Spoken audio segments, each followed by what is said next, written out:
Hello दोस्तों, स्वागत करते हैं एक बार फिर से हमारे यूट्यूब चैनल एग्जाम एम्पायर में। तो कैसे हैं आप लोग?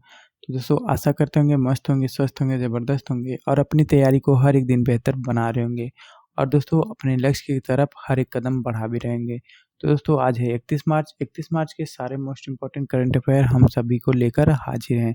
तो दोस्तों आपसे आशा करते होंगे, एक उम्मीद करते होंगे कि आप अपनी तैयारी को बेहतर बना रहे होंगे और करंट अफेयर के और चाहे कोई भी आप क्लास कर रहे हो सभी का नोट्स बनाते होंगे और एक अच्छा रिवीजन करते होंगे।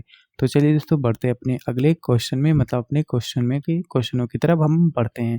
तो दोस्तों हमारा पहला क्वेश्चन है कि हाल ही में किसके द्वारा भारत में निर्मित की गई पहली स्वाइन फीवर वैक्सीन है? तो चलिए दोस्तों जानते हैं कि भारत में किसने स्वाइन फीवर वैक्सीन की खोज की है या निर्माण किया है। तो दोस्तों इसका निर्माण जो है आईआईटी गुवाहाटी ने किया है। दोस्तों आईआईटी गुवाहाटी द्वारा भारत में निर्मित पहली स्वाइन फीवर वैक्सीन है। तो चलिए दोस्तों इस वैक्सीन के बारे में जानते हैं क्या है। तो दोस्तों अफ्रीका में एक बुखार आया था, अफ्रीकी स्वाइन फीवर वायरस, एक डबल स्टैंडर्ड डीएनए वायरस है। ये दोस्तों घरेलू सूअरों में पाया जाता है। ये दोस्तों रक्तस्रावी बुखार का कारण बनता है। इसका दोस्तों मनुष्य पर कोई प्रभाव नहीं पड़ता है। अगर दोस्तों इसके संक्रमण की बात करें कैसे पता चलेगा, तो जब ये बुखार होता है दोस्तों तो सूअरों के जो कान जो हैं लाल हो जाते हैं। तो चलिए दोस्तों बढ़ते हैं अगले क्वेश्चन की तरफ। तो दोस्तों हाल ही में भारतीय सहायक कंपनी एयरोस्पेस सर्विसेज इंडिया की स्थापना किस देश ने की है? तो चलिए दोस्तों जानते हैं किस देश ने की है। तो दोस्तों इज़राइल एयरोस्पेस ने भारतीय सहायक कंपनी एयरोस्पेस सर्विसेज इंडिया की स्थापना की है। एयरोस्पेस और रक्षा कंपनी इज़राइल एयरोस्पेस इंडस्ट्री ने नई दिल्ली में अपनी भारतीय सहायक कंपनी एयरोस्पेस सर्विसेज इंडिया की शाखा एक खोली है। तो चलिए दोस्तों जानते हैं कि ये जो है इज़राइल ने दोस्तों ना भारत में एक अपनी सहायक कंपनी खोली है जिसका नाम है दोस्तों एयरोस्पेस सर्विसेज इंडिया। ये कहाँ पर खोली है दोस्तों? नई दिल्ली में। तो दोस्तों इज़राइल एयरोस्पेस इंडस्ट्री के जो अध्यक्ष हैं वो हैं दोस्तों बोअज लेवी और दोस्तों जो है एयरोस्पेस सर्विसेज इंडिया के जो सीईओ हैं दोस्तों वो हैं डैनी लाइवर। तो दोस्तों इम्पोर्टेंट करंट अफेयर है, इसे नोट करके रखिएगा। तो चलिए दोस्तों आगे बढ़ते हैं। तो दोस्तों हमारा अगला क्वेश्चन है कि राष्ट्रीय चिकित्सा दिवस कब मनाया जाता है? दोस्तों अगर आपको पता है तो इसको कमेंट करके ज़रूर बताइएगा। तो दोस्तों राष्ट्रीय चिकित्सा दिवस 30 मार्च को मनाया जाता है। तो दोस्तों संयुक्त राष्ट्र अमेरिका में पहला डॉक्टर दिवस जो है 30 मार्च 1933 को मनाया गया था। तो ये इम्पोर्टेंट है। और दोस्तों अगर आपसे पूछा जाए कि राष्ट्रीय चिकित्सा दिवस कब मनाया जाता है तो आप ज़रूर बताइएगा कि 30 मार्च को मनाया जाता है। तो चलिए दोस्तों आगे बढ़ते हैं। टैंटलम दोस्तों एक दुर्लभ धातु है, यह किस नदी में खोजी गई है? अगर दोस्तों इसके बारे में आपको पता है तो कमेंट करके ज़रूर बताइए। तो दोस्तों भारतीय प्रौद्योगिकी संस्थान द्वारा रोपड़ के शोधकर्ताओं की एक टीम ने पंजाब में जो सतलज नदी में दोस्तों सतलज नदी की रेत में टैंटलम की खोज की है। तो दोस्तों टैंटलम का जो परमाणु क्रमांक होता है वो 73 होता है। दोस्तों टैंटलम का इस्तेमाल जो हम क्या करते हैं इलेक्ट्रॉनिक उपकरणों को बनाने में करते हैं। तो दोस्तों आपको पूछा जाए अगर कि टैंटलम का उपयोग किन चीज़ों में किया जाता है तो इलेक्ट्रॉनिक उपकरण में। टैंटलम का दोस्तों परमाणु क्रमांक 73 है। ये दोस्तों सतलज नदी की रेत में पाई गई है। तो चलिए दोस्तों आगे बढ़ते हैं। तो दोस्तों हाल ही में समाचारों में देखा गया सिकाडा क्या है? दोस्तों अगर आपको पता है सिकाडा क्या है तो आप कमेंट करके बताइए, नहीं तो हम ज़रूर आपको बताएंगे।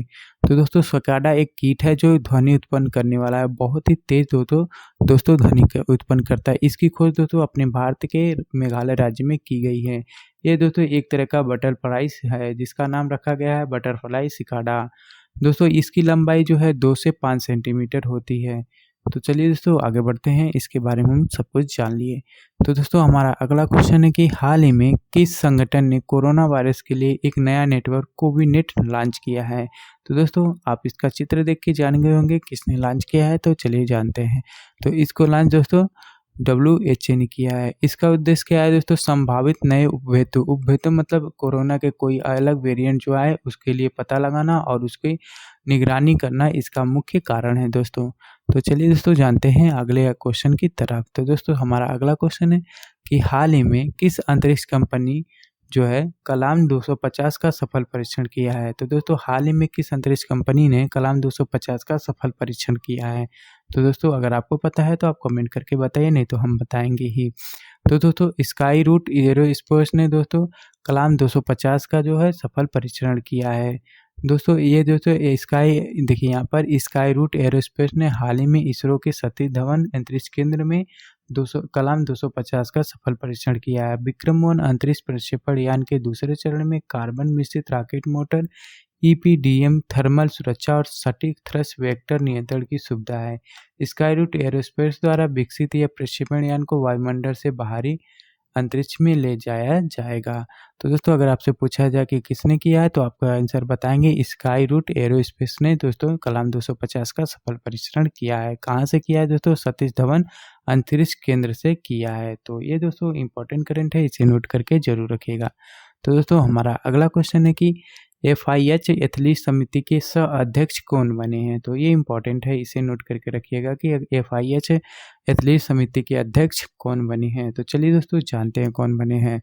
तो दोस्तों भारतीय पुरुष हॉकी टीम के गोलकीपर पीआर श्रीजेत जी जो है और एक और बने हैं दोस्तों चिली के कैमिला कैरम जो है एफआईएच के एथलीट समिति के सह अध्यक्ष चुने गए हैं।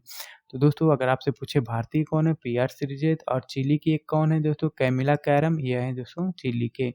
ये दोनों लोग चुने गए हैं सह अध्यक्ष के रूप में। किस चीज़ के लिए दोस्तों? एफआईएच के एथलीट के रूप में।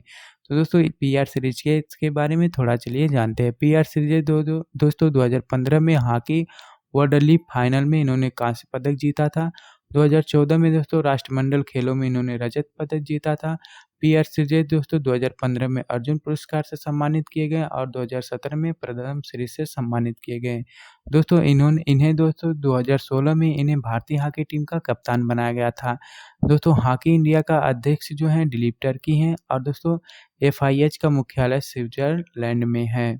तो दोस्तों ये रहे कुछ इम्पॉर्टेंट फैक्ट, इसे ज़रूर नोट करिएगा क्योंकि ये हमारे परीक्षाओं के लिए बहुत ही इम्पॉर्टेंट है। तो चलिए दोस्तों आगे बढ़ते हैं। हाल ही में कौन दोस्तों एटीएम आत्मा के नए अध्यक्ष बने हैं? तो ये बने हैं दोस्तों। तो चलिए दोस्तों इनका क्या नाम है, इनके बारे में थोड़ा जानते हैं। तो दोस्तों इनका नाम है अर्नब बनर्जी। अर्नब बनर्जी दोस्तों पहले दोस्तों सीए सेट लिमिटेड के प्रबंधक निदेशक और सीईओ दोनों थे। अर्नब मुखर्जी को दोस्तों ऑटोमोटिव टायर मैन्युफैक्चरर एसोसिएशन के नए अध्यक्ष के रूप में चुना गया है। तो दोस्तों आत्मा का जो फुल फॉर्म होता है उसका नाम होता है दोस्तों ऑटोमोटिव टायर मैन्युफैक्चरर एसोसिएशन। तो इस कंपनी दोस्तों आत्मा कंपनी के अर्नब बनर्जी को दोस्तों चुना गया है अध्यक्ष।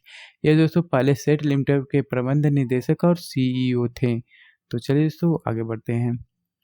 हमारा अगला क्वेश्चन है कि आईआईएम मुंबई रक्षा स्टार्टअप को बढ़ावा देने के लिए किसके साथ समझौता किया है? तो चलिए जानते हैं किसके साथ दोस्तों आईआईएम ने समझौता किया है, आईआईएम मुंबई ने। तो दोस्तों एक कंपनी है स्टारबस्ट और आईआईएम मुंबई ने भारत में एरोस्पेस, न्यू स्पेस और डिफेंस स्टार्टअप को बढ़ावा देने के लिए साझेदारी पर समझौते किए हैं। इस पहल का लक्ष्य दोस्तों राष्ट्रीय स्टार्टअप को समर्थन देने के लिए आईआईएम मुंबई के आसपास एक दोस्तों एएसडी मतलब हो जाता है दोस्तों एरोस्पेस, न्यू स्पेस और डिफेंस इकोसिस्टम बनाना। साझेदारी ने एरोस्पेस, नए अंतरिक्ष और रक्षा क्षेत्रों में भारत की बढ़ती गतिविधि को प्रतिबिंबित किया है। स्टारबस्ट एक अग्रणी यूरोपीय एरोस्पेस, नया अंतरिक्ष और रक्षा त्वरक है। ये दोस्तों यूरोपीय स्पेस कंपनी है जिसका नाम है दोस्तों स्टारबस्ट। इसका मुख्य उद्देश्य दोस्तों कि भारत में इस एयर स्पेस दोस्तों, न्यू स्पेस और डिफेंस को बढ़ावा देने के लिए इससे समझौता किया गया है। तो चलिए दोस्तों आगे बढ़ते हैं अगले क्वेश्चन में। तो दोस्तों हमारा अगला क्वेश्चन है कि हाल ही में कौन अपना 150वां मैच खेलने वाले एकमात्र भारतीय फुटबॉलर बन गए हैं? तो दोस्तों आप चित्र देख के जान सकते हैं कि कौन बने हैं। तो चलिए दोस्तों इनके बारे में हम थोड़ा जानेंगे। तो दोस्तों सुनील छेत्री जो है अपने 150 अंतर्राष्ट्रीय मैच खेलने वाले दुनिया के 8वें और भारत के पहले खिलाड़ी बन चुके हैं। इन्होंने दोस्तों 2002 में पहला जो मोहन बागान से अपना करियर की शुरुआत किया और उन्होंने अभी तक 94 गोल किए हैं। ये दोस्तों विश्व के तीसरे खिलाड़ी हैं जो सर्वाधिक गोल किए हैं। पहले नंबर पे क्रिस्टियानो रोनाल्डो हैं जिन्होंने 128 गोल किए हैं और दोस्तों दूसरे नंबर पे लियोनेल मेसी हैं जो 106 गोल किए हैं और तीसरे नंबर पे दोस्तों हमारे सुनील छेत्री हैं जो भारतीय हैं, उन्होंने 94 गोल किए हैं। दोस्तों सुनील छेत्री को 2011 में भारतीय टीम के कप्तान के रूप में बनाया गया था फुटबॉल टीम के। तो चलिए दोस्तों आगे बढ़ते हैं और इनके बारे में हम जान चुके हैं। तो दोस्तों एक क्वेश्चन है कि भारत का गवर्नमेंट ई मार्केट पोर्टल वैश्विक स्तर पर ई कॉमर्स प्लेटफॉर्म के रूप में किस स्थान पर पहुंचा है। तो दोस्तों ये एक इम्पॉर्टेंट करंट अफेयर है, इसे नोट करके जरूर रखिएगा कि भारत किस स्थान पर पहुंचा है। तो चलिए जानते हैं ई गवर्नमेंट मार्केट में। तो दोस्तों भारत का गवर्नमेंट ई मार्केट पोर्टल दुनिया का सबसे तीसरा बड़ा मार्केट बना है। दोस्तों पहले नंबर पे जो है कोरिया का ऑनलाइन ई प्रोक्योरमेंट सिस्टम है और दूसरे स्थान पर दोस्तों सिंगापुर का जी बीज है। तो दोस्तों भारत जो है तीसरे नंबर पे पहुंचा है गवर्नमेंट ई मार्केट पोर्टल में।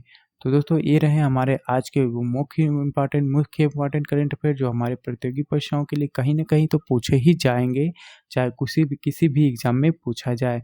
तो दोस्तों आप अभी जाइए मत, आपके लिए एक क्वेश्चन है, इसे जरूर बता के जाइएगा। आज का एक एमसीक्यू आपको डेली मिलेगा, आपको उसको बताना ही होगा और ये रिसर्च आपको करनी होगी। तो चलिए दोस्तों देखिए आज का एक है कि राष्ट्रीय डॉक्टर दिवस किसके सम्मान के लिए मनाया जाता है, किसके सम्मान में मनाया जाता है। अगर दोस्तों आपको पता है तो कमेंट करिए, नहीं तो आप रिसर्च करिए कि किसके सम्मान में मनाया जाता है। यहाँ पर आपको 4 ऑप्शन दिए गए हैं, चारों ऑप्शन में से आप कोई ना कोई इसमें से एक सही है, तो इसका आप करेक्ट ऑप्शन जरूर बताइएगा। तो दोस्तों अगर क्लास कैसी लगी आप जरूर कमेंट करके बताइएगा। अगर दोस्तों वीडियो पसंद आया तो हमारे चैनल को सब्सक्राइब लाइक जरूर करिएगा, चाहे जैसे करिएगा। तो चलिए दोस्तों मिलते हैं अगले करंट अफेयर के क्लास में, तब तक के लिए बाय बाय टाटा।